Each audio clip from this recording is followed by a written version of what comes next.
Saudara, peluang bisnis budidaya lobster dimanfaatkan kelompok nelayan binaan Polairut Polda Aceh.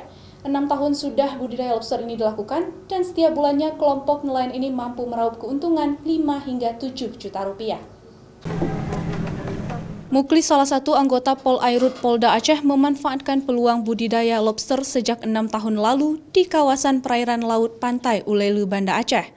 Selama ini ia bersama kelompok nelayan setempat membudidayakan lobster bibit hasil tangkapan nelayan dari sejumlah wilayah perairan laut Aceh.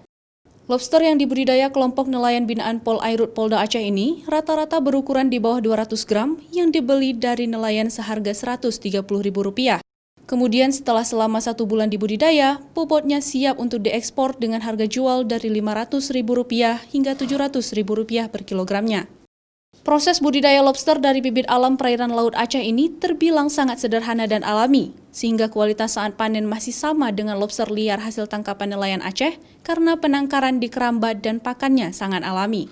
Supaya masyarakat tidak merasa dirugikan, di bawah doang kita ambil, kita tampung, kemudian selama sebulan, dia biasanya selama sebulan ganti kulit.